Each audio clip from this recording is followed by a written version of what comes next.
Welcome to WP-Tonic, episode 216. I'm really excited about today's guest because today we have in the house Tracey Halvorsen of Fastspot. Hello. Also want to introduce my co-host, Jonathan Denwood. Oh, well, hi there, folks. But we're going to jump right into it, and I want to, start by saying, Tracey, people who are not familiar with you, people who are not familiar with Fastspot, give us an elevator pitch of who you guys are and what you do. Okay, so our elevator pitch, let's figure we're on a little bit of a longer elevator because I'm not really good at the sixth floor elevator. We are an interactive agency focusing a lot of our work over the years on working with higher eds, cultural institutions, nonprofits, associations. That's expanded over the years more recently to include lots of different interesting clients that we can talk about. But we started the company in 2001, and we've always really been a company and an agency that's focused on that combination of creativity and great technical execution, because ultimately we're creating something that not only do other people have to use, but other people have to power. So we're creating something that is a tool, it's an experience, it's integral to people's businesses, so it's very, very important. It's complicated, and because we're involved from the beginning of projects, strategy, research, all the way through to CMS implementation and beyond, we form really deep, lasting relationships with our clients, and that's been, I think, probably one of the reasons for our success over the years. No, awesome. It sounds definitely like you guys have it figured out. But and those are some things I definitely want to touch on for sure. But first, before we get into those details, let's hear the origin story of Fastspot. How did you come to start an agency? How did you first get into the world of web development? So my background is, I'm an art school person. I went to art school. I've always been a painter and was really in love with art. And so I went to college in '89 to pursue a degree in fine art. Hadn't really been exposed to computers or much technology in my education experience, but was just like super geek on the side. My favorite movie was War Games. I think if I could have learned to be a hacker, that would have been like a dream job. But I wasn't, I certainly just didn't have the access or the necessary skills to pursue that fantasy. But anyway, I just really was fascinated by technology, and also how technology and creativity were merging. So when I got out of undergrad and was living as literally as a starving artist, one of the first things I saved up money and bought was a computer, because I was just really interested in how that could actually help me as a fine artist market and reach people by being able to show my work online. And from there, I went on to graduate school, which brought me to Baltimore and brought me to Maryland Institute College of Art, which was a fantastic experience because I could do whatever I wanted in grad school. It was a very open-ended program. So I started taking classes to learn more skills in things like Photoshop or After Effects, or started learning Flash back when it was Future Splash or something. And literally, it was just a really good field to get into. I really enjoyed the work, so I could work part-time and then keep my painting studio. And this is around 98, 99, so all these companies are popping up and offering all sorts of great opportunities. And so I started working in those agencies and finding there's tons of other creative people that didn't think very differently from a painter or a fine artist at all. From the graphic designers to the programmers to the user experience people. What I did find that was lacking was a really healthy company to work in. So I worked for a lot of very unhealthy companies, a couple good ones mixed in there, but certainly the most I learned was from the last company that I worked for, which was just very toxic, unhealthy, ran poorly. And being someone who understands how important your environment is to your creative process coming out of art school and working in studios, it just struck me that if you want to do great work in this industry, you need a great environment, which means you need great leadership, great team, great clients, great motivation, great feedback and great learning opportunities. And so that really kind of is why we started the company, because we just thought, I want to do great work and I need to do that in a great environment. And that just started to then expand to include employees and to include an office and then more employees and more structure. And that's really kind of how it went. No, definitely. You wanted to be the agency that you saw lacking in the world. Yeah, and the agency that I would want to work for. So, like there's a pool table and a bar, but also people are going home at 6 o'clock. They're not working till 2 in the morning. People get some say over their deadlines and the work that we're doing, the clients that we're working with. And, good people matters more than being a good person matters a lot here. And it matters a lot for our clients to be good people. So, we've defined core values and we really revolve the company around those things. And it can sound really cheesy until you realize how important it is. And I did not believe in any of this crap for a long time.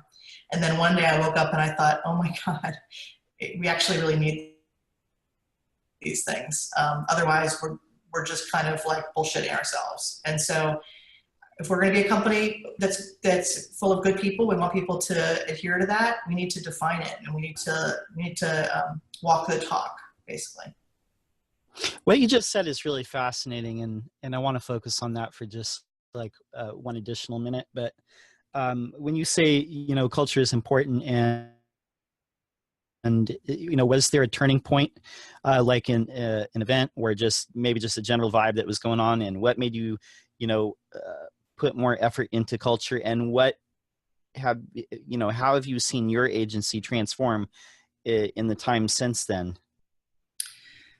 I think there's probably always little inflection points that impact culture along the way, and we've had a long road. So I would just say that the most recent thing 14, 15 people to 25 pretty quickly. And when you have that, that size change, you really have to look at culture. You can't really enforce it, but you can make sure that you at least set it up as this is what we're looking to pay attention to, and then give people, I think, the autonomy to support that culture themselves. So, a really great example is we use Slack to communicate. We have a few remote people, and we have a room called the 404, and it used to be where everyone would go, and it's just internal facing, and everyone would just kind of complain oh, did you see the feedback from the client? It was 10 pages long, or, oh my God, don't bother me today, I'm slogging through this. And it was just kind of it was everyone commiserating, which was great, but they were all commiserating around problems and negatives. And our director of ops, Tracey Halvorsen, heard about Hey Taco. And I was like, what is Hey Taco? And it was a way that people could give each other tacos as sort of hey, thanks for getting me lunch today. Here's a taco. And she was excited about it. And, to be honest, again, I thought it sounded really stupid, being totally honest. And one of the things I've learned is I need to shut up and let other people do things they're excited about, because I don't know what's best necessarily. So I'm like, okay, sure, yeah, tacos, go for it. Well, now that we're 6 months, a year later, that channel now is completely transformed to people thanking each other and recognizing each other specifically for core values through a hashtag that they've implemented. And it's amazing to see people now. They're not bitching about the client feedback. They're thanking someone for helping them see the way to turn that client feedback into a really great transition for the design, or for someone helping them solve a problem. It's a little shift, but it's monumental to the way things feel in the office. And people spend more time with their colleagues at work than they do their family. their free time, their hobbies, their passions. And so you don't want it to just be like negative. If you can find, it's work. I mean, it's not called vacation, it's called work. And it's hard and it's frustrating sometimes, but it's great to see everyone support each other. And that's a real culture shift for us. Wow. Yeah, that's definitely some great lessons there. So I wanted to ask you, how do you measure success on projects? That's a good question.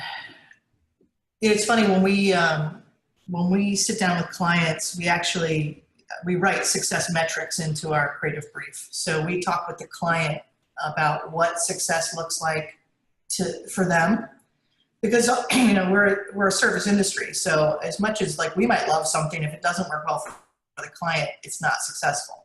Now we need to deliver that successful solution within certain parameters, so that the company needs to be profitable to run well.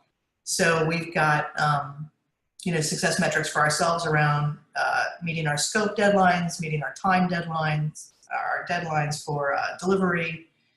But also, does this project move? Does this set anything new or innovative out into the world? If it was an appropriate project to be focusing on that.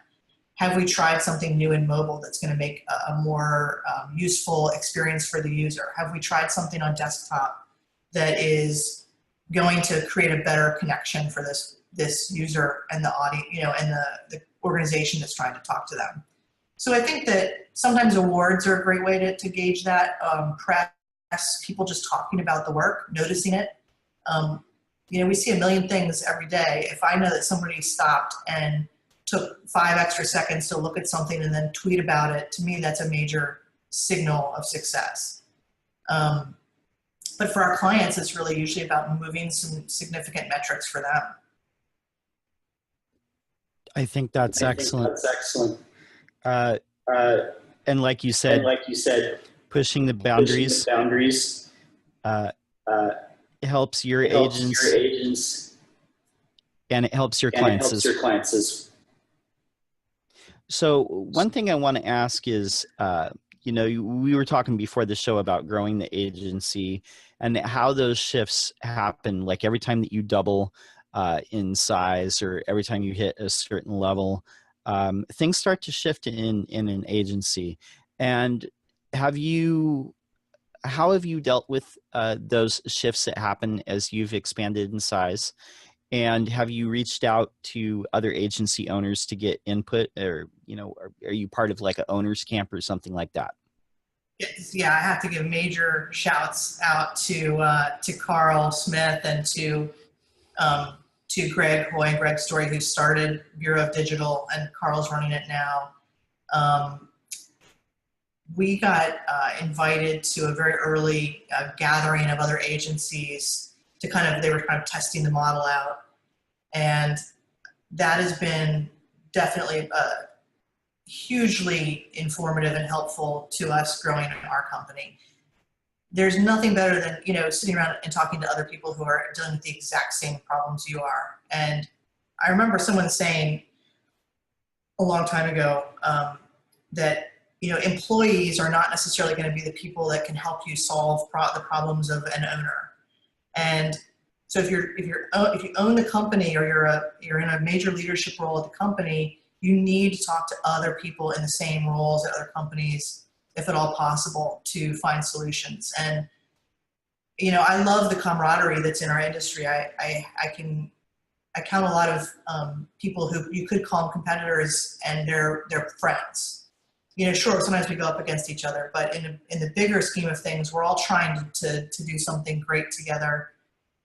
So I've learned a ton from going to the owner camps, the owner summits, started sending some of the people who've elevated up into leadership positions here to some of the other ones, like digital PM, and that's connected me with other agencies who are also doing their own things. I mean, I think that, and they're talking about it, like the things that Nancy Lyons is doing out at Clockwork in Minneapolis around culture and around, you know, growing the company are tremendous, and they're very open about sharing that stuff, and they'll talk about it whenever you want. So, you know, I think that I'm constantly trying to learn and get better. I'm always trying to be the first one to admit when I don't know.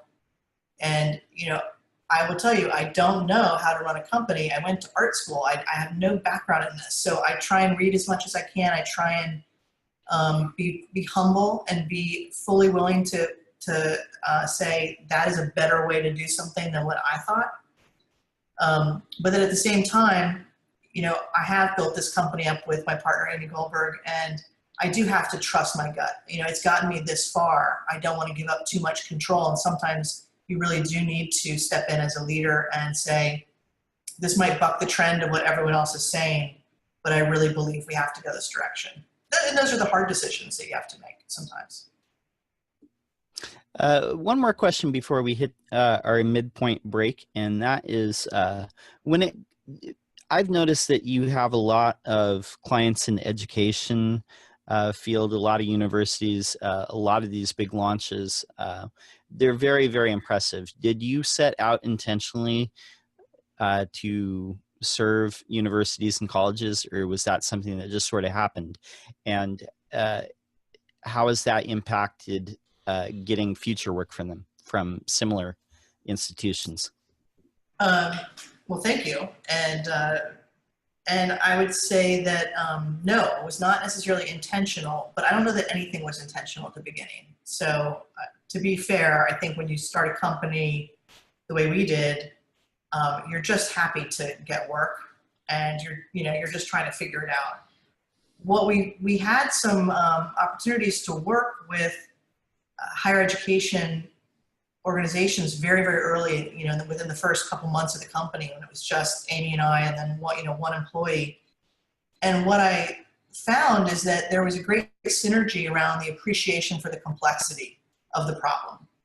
The higher eds that we work with, they understand the fact that this needs to be a cultural shift for the organization. Like, we need to have everybody on their side participating and caring and willing to get in and keep this thing alive and getting better and better as it goes along. So we ended up, you know, our successes started happening with partnerships where we had these great people who were like, we're ready to work on this together. And, you know, a college is gonna be different than a startup. They're not trying to make their investors happy by launching a product in 60 days. They are committed to a much longer spanning challenge. And so those kinds of timelines are great for creatives too. You know, nobody wants to be constantly under the gun when you're trying to be creative and be innovative. It can become a burnout situation. And so the timelines that we got to work with higher eds were very agreeable to how we wanted our process to go. We wanted to be able to have time to do the right work in the right ways and not cut corners. And also, I would just say that it's meaningful work. I mean, I think when you're trying to tell the story of a college or a university, it's not about fluff. It's not about marketing BS. I mean, it's about trying to understand what truly does make this place special. And usually that's the people there, you know, and what those people are doing out in the world. So I think that the team here really connects with, we're trying to help people make a very important decision, and those people could go on to have very big impacts in our worlds. So it feels good. It feels like something worth putting our effort behind. Yeah, that's excellent. I agree with you that you know, doing meaningful work makes a big, big difference. We're going to go to our midpoint break, and then when we come back, we're going to be talking more with Tracey Halvorsen of Fastspot. See you in a minute. We're coming back from our break. We're talking more with Tracey Halvorsen of Fastspot. And before the break, we were talking a little bit about serving colleges and universities as a digital agency. And one thing that I wanted to ask you, I think we touched on it a little bit, but is what are some unique challenges that universities have as compared to clients in another vertical? They have a couple of unique problems and challenges and opportunities. They usually have a fair amount of bureaucracy in place. that is usually a little bit more democratic than another organization that might just say, we're not going to involve this group no matter how much they complain because the CEO says so. You know, in a university setting, there is strong desire for that community support and engagement. And so we're oftentimes asked to do the unthinkable, which is to let a project be run with lots of different input points and lots of different engagement points. And that can be a big challenge. I think we're actually really, really good at handling that particular challenge. And that's something that we enjoy.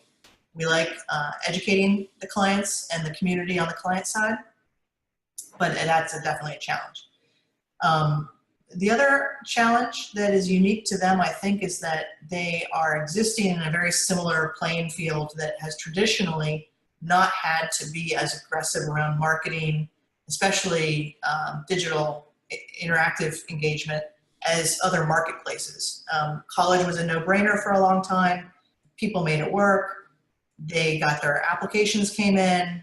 Everything happened kind of in this one world, and it was a very complicated process, but it worked. And to see everything have to change over into this digital space, it's a lot of turning around of big ships, you know, that have existed for a long time going one direction, and that's hard for a lot of clients to do in these big universities. You've got people who, you know, everything was in paper and in print for a very, very long time, having to make that shift over, which means systems and the technical side of things can become a priority.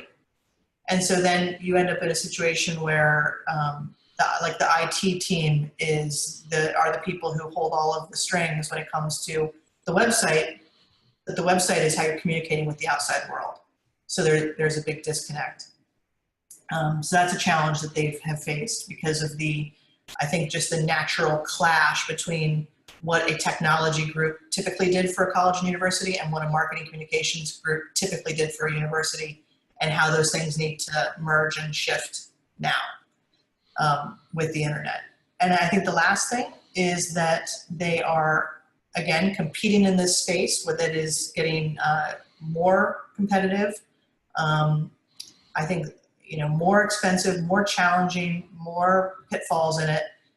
And they have to let go of some of the generic stuff that they've said about themselves that's been okay in the print world. And by that, I mean, you know, they all say they're global. They all say that, you know, it's about the teacher experience. And they kind of all have these things that they're used to saying that make them special. Those things, if you translate that into a website, it all looks the same. They all sound like they're saying the same things. So how do we surface what's genuine and authentic about this place and what they want to be connecting with their audiences that gets past that buzzword kind of mentality? No, that's excellent. And one other thing I wanted to ask before I pass the mic to Jonathan and see if he wants to take it. But when these universities approach you, you know, what are some problems that when it comes to that, like what causes them to say, we want to invest the money and resources into doing a redesign of our site? Some of the things that you touched on, or what are some of the motivating factors that finally compel them to you know, invest that time and resource? Sure. I mean, it's the things I just talked about, but also sometimes their websites, it's amazing how quickly something that seemed workable can become like horrific. It only can take sometimes a few short years. There's the whole, you know, anybody who had a site developed before responsive was sort of the industry norm, is having to revisit things because of the, you know, the horrible mobile and tablet experience that they know their users are having.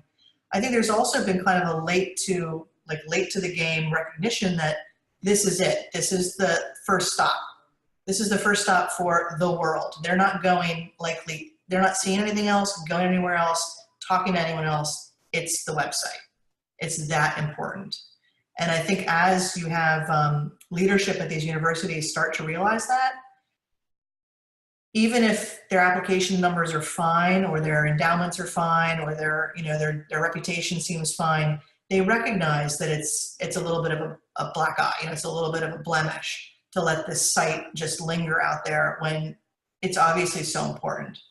It would be like if Yale let their front gates just kind of like crumble and rust and start to fall over because, everyone goes through there, but then they get into the rest of the campus and it's beautiful.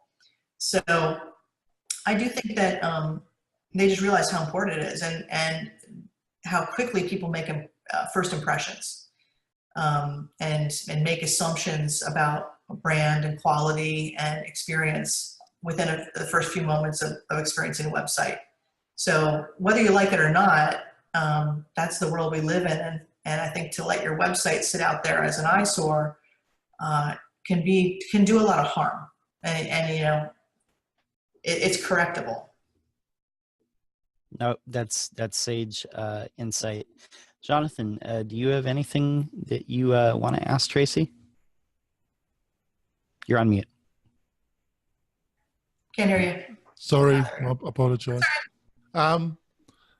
Traditionally, based on my experience, a lot of universities look at Drupal or Expression Engine as a platform.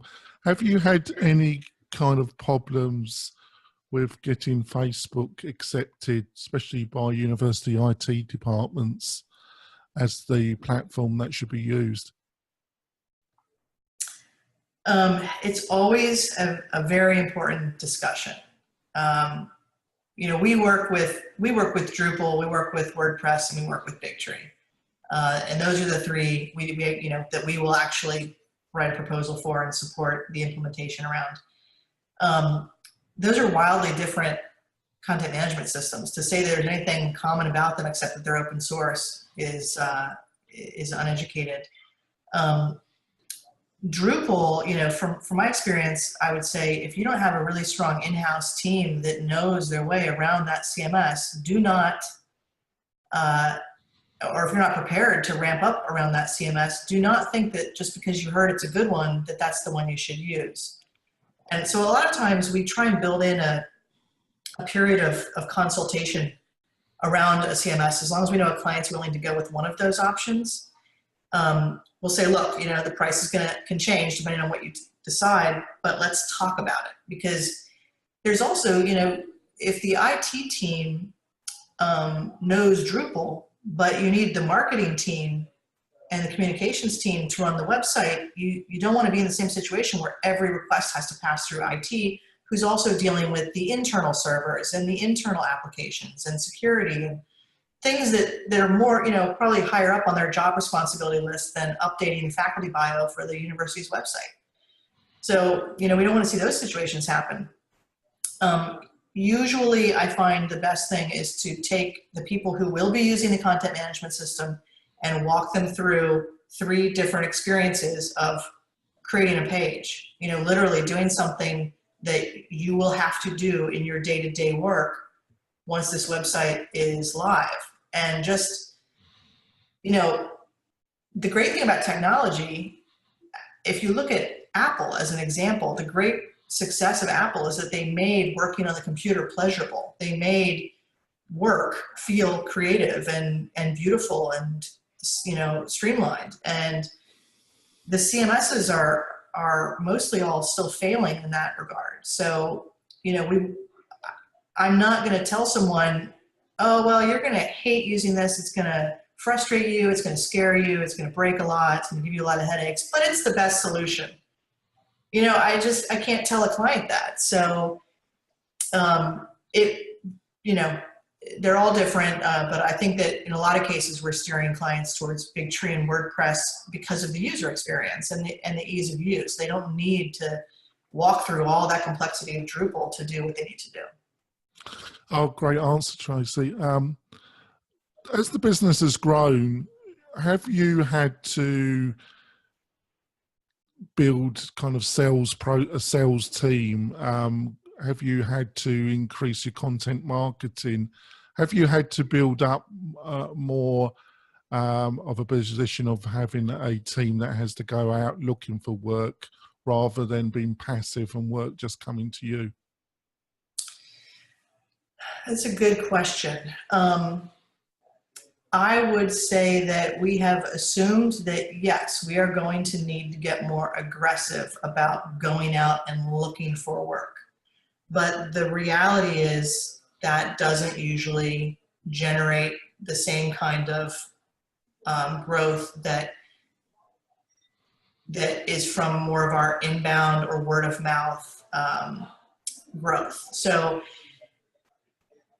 you know, I've been talking to our new business director and our marketing director about this recently, and those are two new positions within the last 3 years of the company too. I used to do all of that with, you know, the help of whoever I could grab. But now I think what we're trying to do is just make sure that we're sharing our knowledge and our ideas and our approaches to things in as wide distribution as we can, so that we can get onto people's radars if they're looking for us. So if they're looking here, I want to be found here. If they're looking here, I want to be found here. We're reaching out if we see someone maybe like in our stats that's looking at a lot of different articles. You know, we might reach out to them and just say, like, if you're working on an RFP, if you're thinking about anything that we can talk to you about, feel free to get in touch. But you know, I get like 20 of those in my inbox every morning. Hey, still haven't heard back. You know, I'm like, you haven't heard back because I don't know who you are, and I'm not going to read your spammy email. So there is in our industry, you know, we're talking about really long engagements with clients where we really have to work closely together, and those things don't often happen through your traditional outbound marketing, content marketing kind of approach.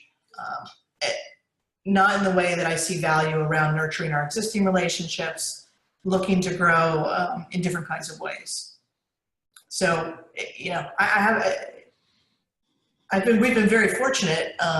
We've had a lot of happy clients, and when you have happy clients and you do good work, that can support your business. Your business will continue to do well if you're doing those things, and if you're keeping a team happy back at home as well. Oh, definitely a totally fantastic answer. But there is a lot of competition in the higher education market, isn't it? From Drupal houses, from a lot of experienced agencies. What, you know, when you are bidding, have you got any sense why you achieve getting the clients you do? I mean, it's always usually about the people. I mean, oftentimes I always ask whether we lose or we win, you know, why did we lose or why did we win? And it's always more interesting, I think, to hear about why we won, because you're not always getting the truth when you ask why you lost, because people want to be nice. I think that clients look for our level of expertise in the field. I mean, it's nice to know you don't have to train someone up to understand what the terminologies mean within higher ed. We have an appreciation for the bureaucracy and some of the politics that need to be massaged and catered to throughout the project. But we are also, you know, we are interested in trying to move the needle for folks that we work with, and we're interested in trying to put out amazing work. We're not really interested in trying to churn out work. So even as we've grown, those core philosophies at our agency have not changed. And if a client feels like we're going to be the team to do that, if that's what they're looking to do, then I think it's usually a great, you can feel it in the room, and it's usually a natural partnership that moves forward. I think that some organizations don't need that level of engagement. Some organizations do just want to, like, check the box, new website, new CMS, everything's fine. Let's just make sure there's a video on the homepage and we're happy. You know, I mean, those clients exist, and that's fine. And, you know, we're not really the right firm for that, because we want to be engaged in going after something pretty ambitious with our clients. And that also means, you know, that we're going to need to spend the kind of time that's it's going to require a budget. And so there's also, you know, there's instances where we can't do the project for the budget that the client has. And oftentimes that's where we have to, actually pass. That's great. Got a final question, John, before we might go on to some bonus content? Yeah, my final question would be, when it comes to case studies, how important are those in sealing the deal or getting new work? Do people come to your site and specifically read those that are decision makers at major universities? Yes, critical. I mean, most important, I think, content on the website, it should be the case studies, and it's actually something that we're trying to improve right now.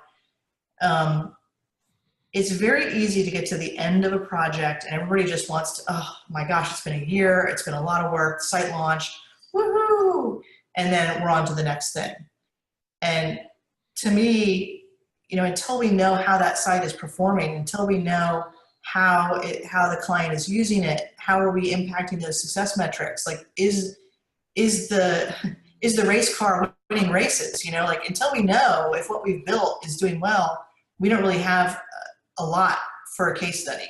We can talk about the challenges. We can talk about, oh, we solved them in these great innovative ways, and that's all fine and good. But for me, the best case studies are the ones where we can continue to work with the client to evaluate how well the work is doing, which has so much more to do than like winning awards or getting recognition or increasing some analytics. Like, ultimately it has to impact the business. When we're able to obtain that feedback and when we're able to know that we truly had those kinds of success metrics with the client, those are the most powerful case studies because they show the transformation that we're trying to achieve with the work that we're doing. And those are the case studies and those are the projects that we then constantly hear about when people call us. They say, we love the work you did, on Bucknell or, for Hamilton or for Amherst, and we want to, and we love what we saw, what we read about it, and we loved seeing how that all transformed, transpired, and all that. That's gold for us. I mean, if we don't have those kinds of projects, we don't get calls. Excellent. So we're going to wrap up the regular part of the podcast. Hopefully Tracey will stick around for 5 to 10 more minutes. We'll get a little bonus content for the YouTube channel. But Tracey, how do people get a hold of you online? Where do they find you? And anything you want to promote?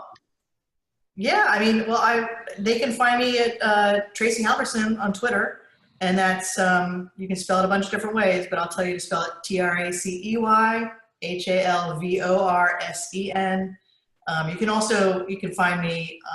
can find me through our website, fastspot.com. I'm in the bios section, culture, and happy to receive emails or reach outs on Twitter anytime.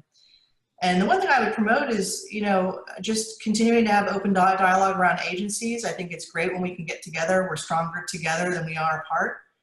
And also a shout out to Big Tree CMS, which is, it's a fantastic open source CMS. We developed it many, many years ago, released it open source. So we still have a lot of invested in it in terms of, blood, sweat, and tears. And we believe that it's a really fantastic open source option for people. Excellent. Jonathan, how do we get a hold of you? Oh, it's really simple, folks. You can get me on Twitter at Jonathan Denwood. You can email me at WP-Tonic. That's Jonathan at WP-Tonic.com. Or you can leave a remark on Facebook. They're probably the best ways to get hold of me, John. Cool. And before I let people know how to get a hold of me, I just want to say, Tracey, I've been a longtime follower of yours on Twitter, a longtime fan of Fastspot. And, this has been such a great interview, and I'm thankful that you came on. And I know that our viewers and our listeners on the podcast are going to get a ton of value from it. So thank you so much. And definitely for people. Thank you, John. You're welcome. You're welcome. Anyone who wants to get a hold of me, you can find me at my website, which is lockdowndesign.com. You can follow me on Twitter, lockdown_. And so I want to say, for the WP-Tonic posse in effect, peace out and get your dose. and then we roll into the bonus content and whatever. Yeah. Yeah, I just want to ask you a follow-up question from the first half of the interview with Tracey. You know, you were saying about handling staff, you know, if you keep to the same size, there's issues, and when you're growing, there are issues. Have you got any kind of insights from going through that experience, how that can be handled best, or is there no real way? I would say, you know, if I could go back and consult Tracey running a 2-year-old agency from Tracey running a 16-year-old agency, I would say, like, get over yourself, read the business books, learn from people who have built successful businesses, and commit to doing it early and now. But you know, that me 15, 14 years ago, probably wasn't necessarily ready to commit to what I'm ready to commit to now. There's a lot of stress involved in what you take on as you grow a business. So more recently, you know, when we actually made a calculated decision to change the business and to kind of level up, we reached out to other agencies kind of talking about it through the digital, the Bureau of Digital. And I ended up talking to Nancy Lyons at Clockwork specifically about the challenges, and she recommended that I look into a program called EOS, which is Entrepreneur's Operating System. And there's a book all about it called Traction. And it's sort of like CrossFit for businesses. That's the best way I can kind of describe it. It's rigorous, it's structured, and we brought in a coach to implement that system at Fastspot. And, you know, trust me, it was with a lot of fear and trepidation that we did that. But I think I recognized that we weren't going to change and grow if we did not put some structure and some discipline in place and do some of the hard work. You know, we didn't have, I don't know what those muscles felt like. I didn't know what those muscles felt like. So we needed a trainer to come in and kind of train us how to run the business. That was critical. That has been critical. We've just done a year. We've just been doing that for the past year, and it's been absolutely transformational in terms of giving us a different way to handle issues, a different way to focus the business.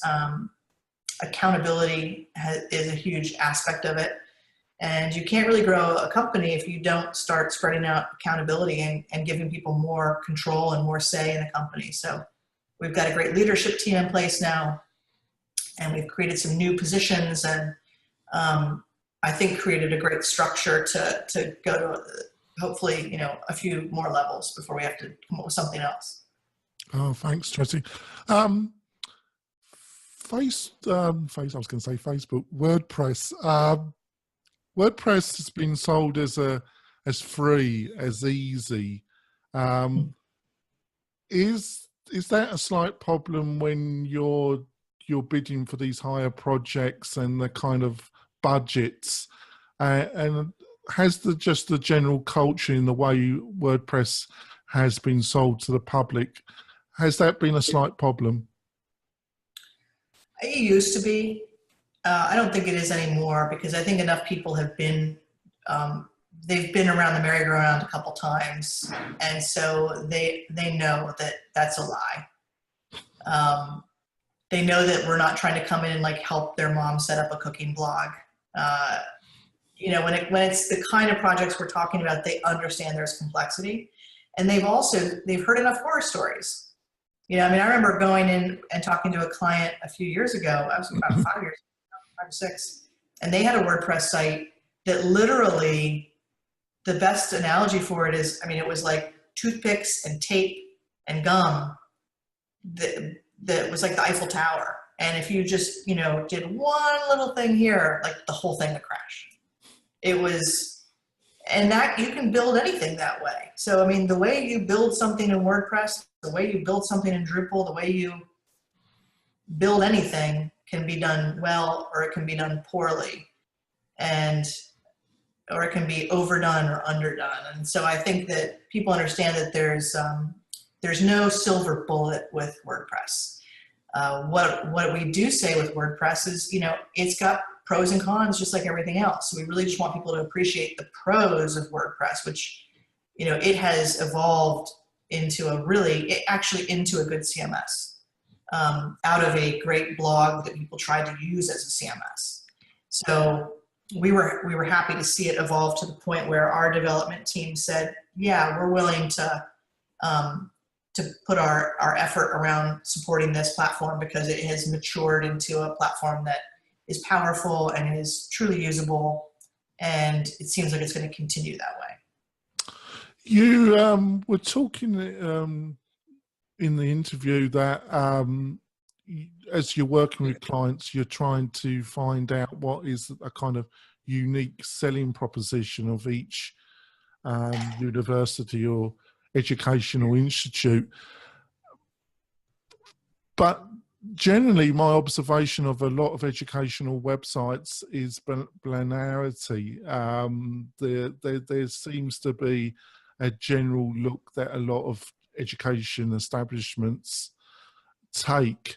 But on the other hand, it's not an art project. So can you give some insights how you deal, A, do you agree with some of the statements I've just made? And B, how do you, based on your experience, how do you get across that individual message that each institution through a very cold medium, really, isn't it? Yeah, that's a great question. And I think, the reality is that there's a little bit of a herd mentality. I mean, if you're in a certain competitive sector, it's in your best interest to look like one of the other ones and not look too much like an outlier. And we had a client, a university years ago, that had a real problem because they were a liberal arts school, but no one identified them in that way. And they were sitting amongst a whole bunch of state schools and big universities, and they weren't competing with the right people because they didn't look like the right people. They didn't look like the right universities. So I think there's a balance there. And then the other problem is, once one kind of strikes out and does something different, everybody else wants to do the same thing. If it's working well for them, there's a lot of transparency and sharing. And so everyone will say, well, I want a mobile site like that, or I want a homepage experience like that. And there's only so much you can do with the space you're working with. So I think that we talk with our clients a lot about the value of risk taking in this endeavor, because yes, it's not an art project, but if you aren't willing to take risk, you're only going to be as good as your level of sort of innovation and risk. And if you're on a risky place too, maybe it suits you to look kind of generic like every other university. I think the best move for these colleges and universities is to be thinking about their brand as much as they're thinking about their website when we go through these projects, because they have to, there's a deeper level of connection that people want to make with brands now than they did 20 or 30 years ago. And there's a lot more skepticism around the value proposition that these universities and colleges are making. And so I think that they need to be more transparent and willing to take more risk, honestly. And that means you're going to have, I always tell clients who are going down this road, when the website launches, there will be people who will not like it. And I want us to pay very close attention to who those people are, because if your target audiences are responding well, we do not want to pay attention to what everyone else is saying, because it's an industry where people do not like change. There's, when you've got all those alumni, all those faculty that know a thing as this thing, and they're very, very emotionally attached to it because that's where they went to school, that's where they teach. It's like ripping their hearts out sometimes to see a logo change or to see a color change, because there's just a deep emotional connection to it. And you have to be cognizant of that, but that can't hold you back. Just probably bring my final question and then see if John's got a wrap-up question. obviously online education, training courses, lynda.com, others. How much of the conversation when you're working with clients are around the expansion of online education, and if you've got any thoughts or insights that if you've been involved in those discussions and projects of where's that going in general? I think that's something they are all talking about, and many of them have embarked down the road of creating online curriculum, online learning environments and technologies. Because I think that, they're recognizing that you can't just say, this is our applicant pool. They're all X, Y, and Z. They're all going to come here for 4 years. They're all going to live on campus. A certain percentage are going to be full pay, and end of story. You've got this really diversifying pool of people who would be a great candidate to learn and grow at your institution. They're not all going to be able to come to be there in person. They're not all going to be able to come and pursue full-time degrees. And so we're seeing, especially with colleges and universities that are struggling, they're having to get more flexible to accommodate the changing world that we're all living in. I think that community colleges are actually doing really great work around this line of thinking, because they play such an important role for people who are looking for some continuing education, but don't have the means or the access to go to a full 4-year experience. Some of the free options that are online are, I think, really worth paying attention to. So I think it's a very fast changing space. I think that's probably very concerning for a lot of presidents and administrators at colleges and universities right now. But it's also exciting because, you have no choice but to kind of try and adapt and roll with it. And I think the ones who kind of try and get ahead of that and say, not just where do we need to be, but where are we going, can do some great work here. I would totally agree with you. I sense that nobody's totally got it perfect, have they? There's still a lot of experimentation and a lot of thoughts still have to go into it. Would you agree with that? Yeah. John, have you got one question or? No, I think I know Tracey has plenty of stuff to do over there at Fastspot, so we'll let her get on with her day. Definitely this will be up on YouTube within a day or two, and in iTunes, I think it's usually about 3 or 4 days we have it up. So we'll let you know when it's up. You've given a wealth of information to our listeners, and we totally appreciate it. So. Well, I hope so. And if anyone has any other questions too, you can always email me. It's Tracey@fastspot.com.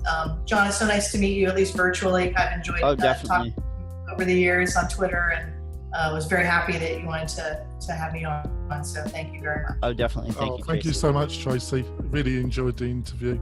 We'll see you next week, folks, for another episode of WP-Tonic. Bye.